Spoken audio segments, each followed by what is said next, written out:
오늘의 주요 뉴스입니다. SK이노베이션과 SK-E&S가 오늘 각각 이사회를 열고 양사 합병안을 논의했습니다. 자산 106조 원 규모의 초거대 에너지 기업이 탄생할지 주목됩니다. 15조 원이 넘는 부산시의 예산을 관리할 부산시 금고 자리를 두고 은행들의 경쟁이 치열합니다. 과거와 다르게 시중은행들이 적극적으로 입찰에 뛰어들 것으로 전망되고 있습니다. 유통가에서 기업 간 협업으로 제품을 출시하는 사례가 늘고 있습니다. 이색적인 재미와 새로운 경험을 추구하는 MZ세대 성향과 맞아떨어진다는 분석이 나옵니다. 노태우 전 대통령의 비자금이 드러나면서 증여세 과세 여부에 이목이 쏠리고 있습니다. 강민수 국세청장 후보자는 불법 정치자금에 대한 시효가 남아있는 만큼 확인되면 과세해야 한다고 밝혔습니다.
여러분 안녕하십니까? 7월 17일 센 경제 라이브 시작합니다.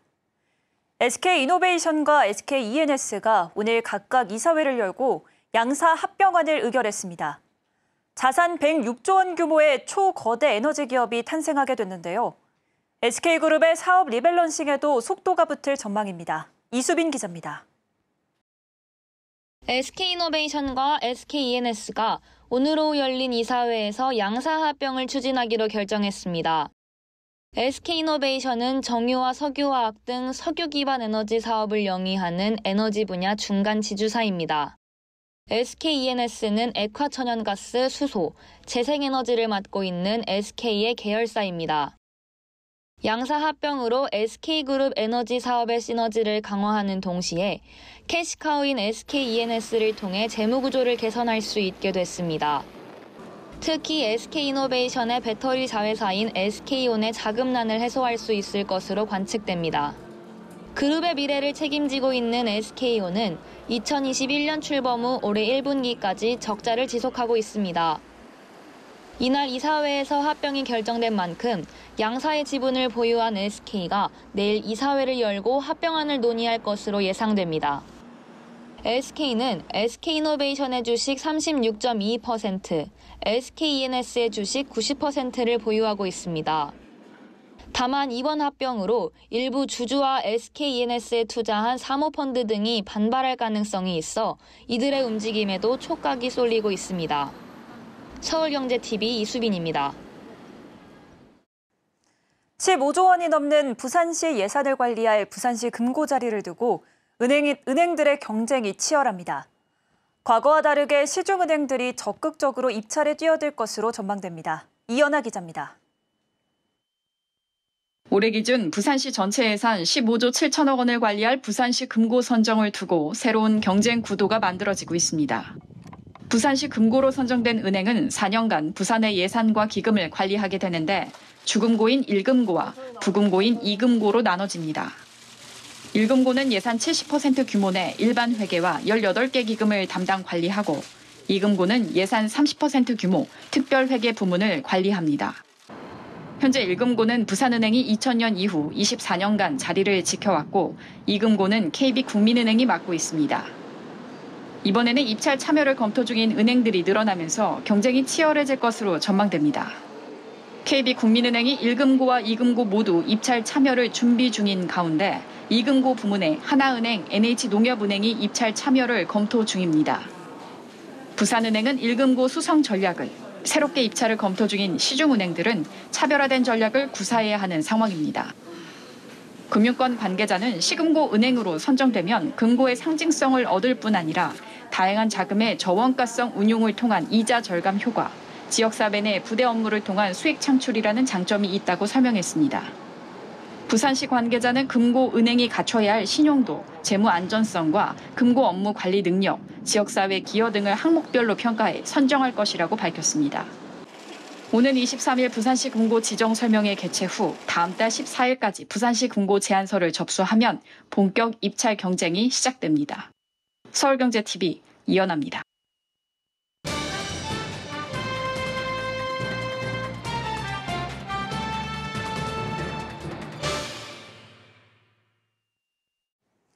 요즘 유통업계에선 기업 간 협업으로 제품을 출시하는 사례가 늘고 있습니다. 고물가에 좀처럼 지갑을 열지 않은 소비자들도 협업 제품엔 색다른 즐거움을 느끼는 모습인데요. 최근엔 제조사 간의 만남을 편의점이나 대형마트 같은 오프라인 유통업체에서 주도하는 사례가 특히 늘고 있습니다. 관련된 자세한 이야기 산업일보 이혜랑 기자와 함께합니다. 안녕하세요. 네, 안녕하세요. 네, 최근에 유통업계가 기업 간 협업 상품을 출시하는 사례가 늘고 있다고요? 네, 그렇습니다. 최근 타 브랜드와 색다른 협업을 하는 사례가 늘고 있습니다. 소비자들에겐 신선함의 선사의 인기인데요. 유통업계에서 이러한 기업 간 협업이 새로운 성공 공식으로 꼽히고 있습니다. 대형마트인 이마트는 오늘 제과 브랜드 혜태와 감미료 브랜드 백설의 만남을 주선했다며 협업 상품을 공개했습니다. 양갱의 당 함량이 부담스러웠던 소비자들을 겨냥해 백설의 자일로스로 만든 제품을 공개했고요. 또 42년간 소비자들의 사랑을 받아온 프렌치파이에 백설의 오미자청을 넣어 새롭게 변신을 시도했습니다. 혜태 감자칩에 백설의 흑설탕을 시즈닝한 상품도 공개하면서 색다른 재미를 주었습니다. 이러한 사례는 이마트뿐만이 아닌데요. 5월에 편의점 CU는 기네스 맥주와 협업해서 짜장 라면을 선보이는가 하면 CGV는 팝콘에 오리온의 고래밥과 꼬북칩 과자를 얹은 팝콘 상품을 출시하기도 했습니다.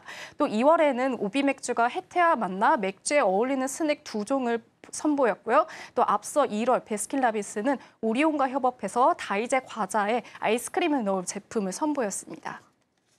네, 기업들이 타사와 콜라보레이션해서 얻을 수 있는 효과가 무엇이 있을까요? 네, 콜라보레이션을 할 경우에 이제 협업하는 각 브랜드 인지도가 제품에 긍정적인 요소를 더해주고 또 각 브랜드를 좋아하는 고객들이 제품을 모두 찾을 수 있다는 점에서 시너지를 낸다고 볼 수가 있습니다.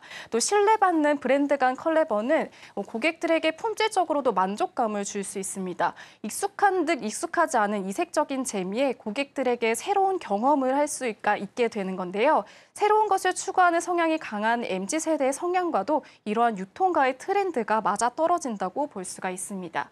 오늘 협업 상품을 출시한 이마트는 MZ세대들을 타깃으로 한 신선한 협업을 다양하게 기획하고 있으며 이외에도 세계 각지의 다양한 과자를 이제 소개할 준비를 하고 있다고 밝혔습니다. 네, 협업 사례가 느는 이유가 무엇인지 궁금한데요. 또 최근에는 오프라인 유통업체가 협업 추진을 주도하는 경우도 늘고 있다고요? 네, 사실 기업 간의 이런 협업은 어제 오늘만의 그런 일은 아닙니다. 하지만 눈에 띄는 점은 편의점이나 대형마트 같은 유통업체에서 자체 브랜드, 즉 PB 상품으로 협업 제품을 출시하는 사례가 늘고 있다는 건데요. 이런 트렌드에 대해 숙명여대 경영학과 소영구 교수의 견해를 들어봤습니다.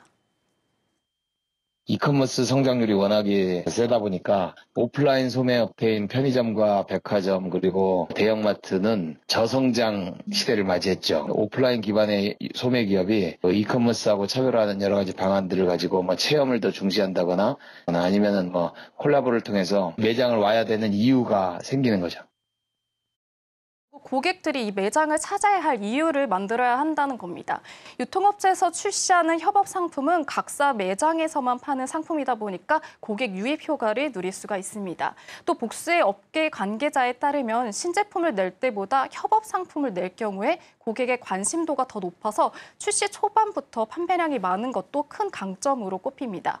이 신제품을 낼 때 R&D 비용 그리고 마케팅에 상당한 비용이 투입되는데 이러한 비용을 줄일 수 있는 것도 협업 상품 출시에 확대의 힘을 싣고 있습니다. 네, 오늘 말씀 잘 들었습니다. 감사합니다.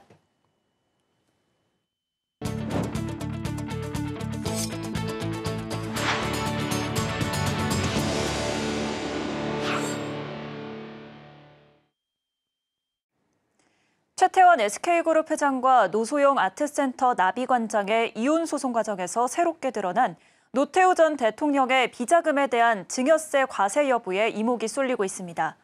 과세 당국이 이 자금을 불법 통치 자금으로 보고 과세를 본격화할 경우 그동안 밝혀지지 않았던 유공화국의 비자금 실체가 추가로 드러날 수도 있기 때문입니다. 관계 당국에 따르면 강민수 국세청장 후보자는 어제 국회 인사청문회에서 노태우 전 대통령의 비자금에 대한 과세 가능성을 처음 언급해 눈길을 끌었습니다. 강 후보자는 최 회장과 노 관장의 이혼 소송 과정에서 드러난 900억 원대 자금의 과세 여부를 묻는 말에 시효나 관련 법령 검토를 해봐야 알 것 같다고 답했습니다. 그러면서 12.12 군사 쿠데타의 성공에 기반해 조성된 불법 통치 자금에 대해서는 시효가 남아있고 확인만 된다면 당연히 과세해야 한다고 강조했습니다. 전자금융거래법 시행령이 개정되면서 전자지급 결제 대행업 등록 의무가 강화됐습니다. 오는 9월 개정안이 시행되면 편의점과 백화점 등 오프라인 간편결제 서비스를 제공하려는 업체들은 반드시 전자지급 결제 대행업자로 등록해야 합니다. 이에 유통업계에서는 간편결제 가맹 해지를 검토하고 있어 간편결제 시작이 위축될 수 있다는 우려가 나옵니다. 김도아 기자입니다. 전자금융거래법 개정안 시행이 2달 앞으로 다가오면서 간편결제를 둘러싼 시장 혼란이 지속되고 있습니다. 앞으로 편의점과 백화점, 프랜차이즈 카페 등이 오프라인 간편결제를 제공하려면 전자지급 결제 대행업, 즉 피지업에 등록해야 합니다. 페이사들은 계약 과정에서 해당 기업이 피지업에 등록했는지 확인해야 할 의무도 생겼습니다. 미등록 업체가 적발될 경우 형사처벌까지 가능해지면서 피지업 등록 의무가 대폭 강화된 겁니다. 하지만 유통업계는 피지업에 등록하게 될 경우 금융감독원의 관리 범위에 들기 때문에 차라리 페이 결제를 받지 않겠다는 분위기입니다. 피지업에 등록하게 되면 금융감독원의 검사를 받아야 하고 외부 피지 대행사를 계약하기에도 비용 부담이 있어 오프라인 간편결제 서비스를 재검토하겠다는 겁니다. 이번 개정안 시행으로 쿠팡은 자회사인 쿠팡페이로 정산 구조를 일원화할 것으로 전해졌습니다. 일부 유통사들은 개정안 시행을 앞두고 간편결제 가맹계약 해지를 검토하고 있는 것으로 알려졌습니다. 앞서 금융위는 무리한 잣대라는 지적에 제2의 머지포인트 사태 방지를 위해 개정을 추진했으며 이미 다수의 유통업체가 피지업에 등록해 영업활동을 하고 있다고 반박한 바 있습니다. 지난 4월 말 기준 금융위에 피지업을 등록한 기업은 100여 개 수준. 실제 네이버페이, 카카오페이, 토스 등 페이사들의 가맹점 수는 100만여 개에 달합니다. 전문가들은 금융당국이 유통업계에 미칠 영향 등을 충분히 고려하지 않았다고 지적했습니다. 현실은 사실은 유통업체들이 결제대행업체처럼 본사가 받아갖고 그걸 지점에다 내려주는 이런 구조로 하고 있었던 건데 그 부분은 잘 몰랐던 거죠. 뭐 시행령 예외를 두든 아니면은 감독 규정이나 뭐 이런 게 있을 거예요. 좀 추려가지고 그것들을 예외를 해주는 이런 방식으로 정리를 해야 되겠죠. 서울경제TV 김도아입니다. 증시는 벌써 트럼프 2기 모드에 돌입했습니다. 피격 사건 이후 지지층 결집에 트럼프 재선 가능성이 높아지며 트럼프 관련 주가 상승세를 나타내고 있는데요. 오름세를 나타내고 있는 테슬라와 달리 국내 2차 전지주의 약세는 깊어지고 있습니다. 김혜영 기자입니다. 국내 2차 전지주가 맥을 못 추고 있습니다. LG에너지솔루션, 포스코홀딩스 등이 줄줄이 내림셉니다. 트럼프 전 대통령의 당선 가능성이 높아지며 먹구름이 잔뜩 낀 모습입니다. 트럼프는 전기차 확대 정책을 비판하며 인플레이션 감축법 폐기를 공약으로 내세웠습니다. 반면 테슬라의 주가는 $256, 3거래일째 상승세입니다. 친환경 재생에너지 관련 종목이 주춤한 것과는 다른 양상입니다. 증권가는 머스크와 트럼프의 동맹을 점치고 있습니다. 전기차가 아닌 AI와 스페이스 X를 필두로 한 우주항공 분야의 협력을 관측하고 있는 겁니다. 일론 머스크 테슬라 CEO가 노선을 변경하고 트럼프 적극 지지에 나선 점도 눈에 띕니다. 머스크는 트럼프 선거운동에 매달 약 4,500만 달러 기부를 약속했습니다. 이 가운데 증권가는 2차 전지주의 하반기 눈높이를 낮춰야 한다고 조언합니다. 트럼프 당선 가능성이 높아진 가운데 양극재 수출 부진 등 대내외 악재가 산적한 상황입니다. 하나투자증권은 미국 GM의 올해 판매량 목표치뿐 아니라 내년 말 생산 능력 목표치도 지키지 못할 것이란 우려가 커지고 있다며 친환경 정책에 부정적인 트럼프 전 대통령의 재집권도 현실화하는 분위기라고 진단했습니다. 이 가운데 방산과 원전 등 트럼프 수혜주는 매수세가 집중되고 있습니다. 하이투자증권은 트럼프 2.0 정책 수혜 가능 테마는 화석에너지 관련 교통운송수단 등 전통 인프라 투자 확대 관련주, 방위산업 원자력 발전, 금융 가상화폐 관련 종목 등이 해당된다며 반면 바이든 집권기 핵심 수혜주에 해당하는 친환경 밸류체인 전반과 ESG 관련 투자 대안은 상당 수준의 주가 역풍과 부침이 불가피할 것으로 판단한다고 분석했습니다. 서울경제TV 김혜영입니다. 중소벤처기업부가 오늘 서울 여의도 FKI타워에서 한국경제인협회와 대기업과 중소기업 간 동반 성장을 위한 업무 협약을 맺었습니다.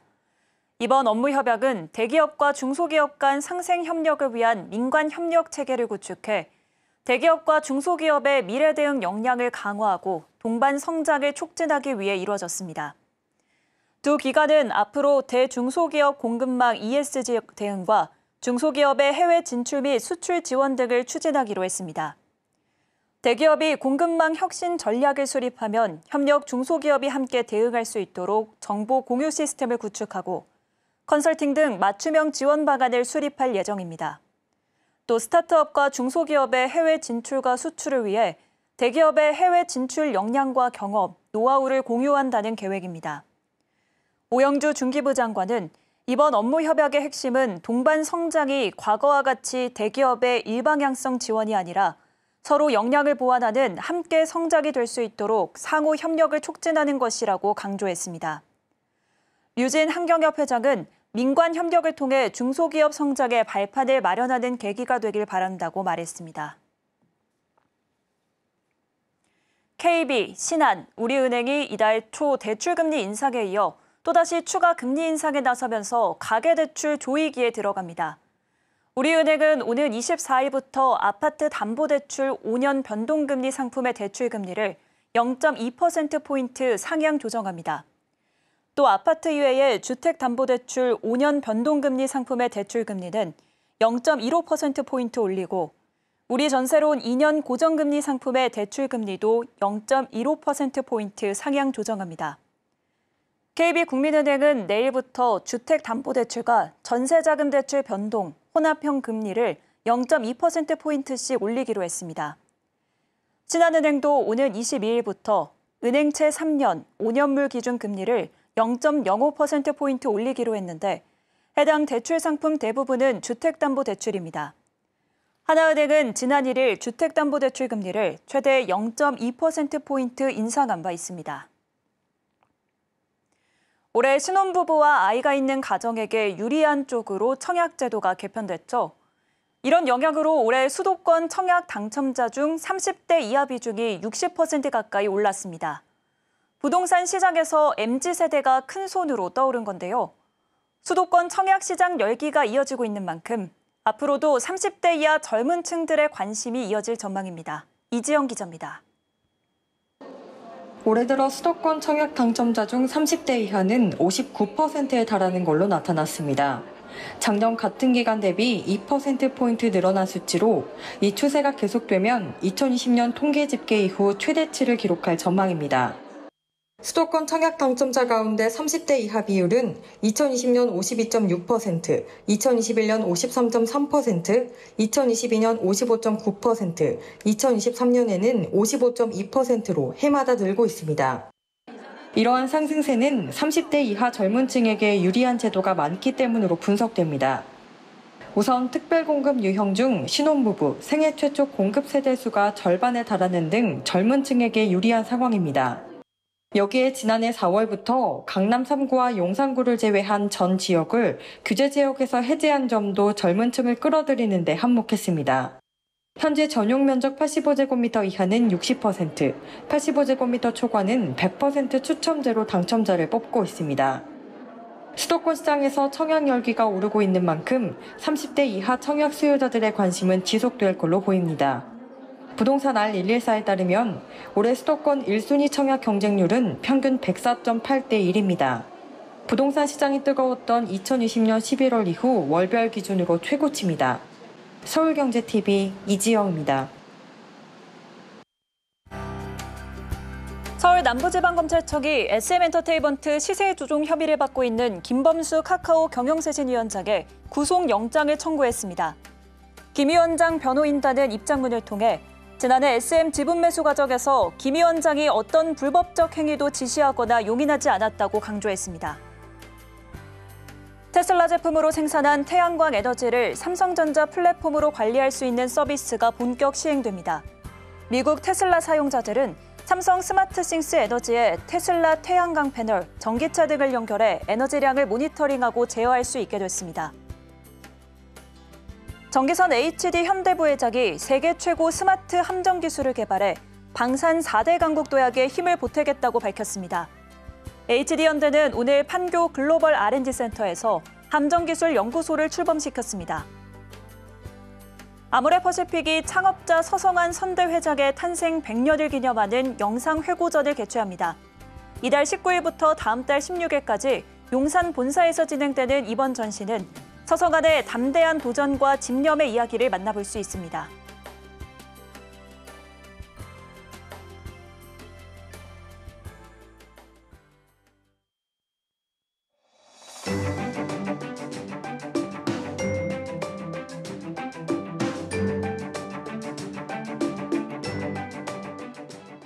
안녕하세요. K웨더 라이프스타일 예보 박성훈입니다. 서울, 인천과 경기 북부, 강원 영서 북부에 비가 내리고 있는데요. 특히 경기 북부 내륙과 강원 북부 내륙에 강하고 많은 비가 내리고 있습니다. 오늘 밤에는 경기 남부까지 비가 확대되겠고 내일 아침에는 제주를 제외한 전국적으로 비가 내리겠습니다. 내일까지 서울, 경기와 강원 영서, 충청에는 60에서 120, 많게는 200mm 이상 비가 오겠고 전북과 경북에는 30에서 60, 많은 곳은 120mm 이상 비가 내리겠습니다. 강원 영동과 전남, 경남에 내리는 비는 10에서 40mm가 예상됩니다. 내일 전국적으로 비가 내리면서 낮 기온은 크게 오르지 않겠습니다. 서울은 오늘과 비슷한 28도를 보이겠고 대구는 1, 2도가량 낮은 30도, 제주는 2도가량 낮은 33도를 보이겠습니다. 다만 습도가 높아 체감온도는 더 높겠으니 건강관리에 유의하시기 바랍니다. 다음은 자세한 지역별 내일 날씨입니다. 중부지방 저녁 전까지 비가 내리겠습니다. 아침 기온은 수도권 24도, 대전 23도 보이겠고 낮 기온은 인천 26도, 서울 28도, 춘천은 27도를 보이겠습니다. 동해안 지방 흐리고 비가 오겠습니다. 24도 내외로 아침을 시작해 낮에는 속초와 강릉 29도가 되겠습니다.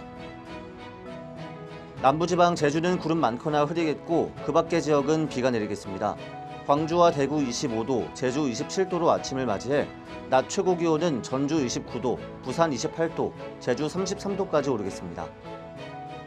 전해상 비가 내린 후 개겠습니다. 물결은 서해와 동해에서 최대 3.5m로 매우 높게 일겠습니다.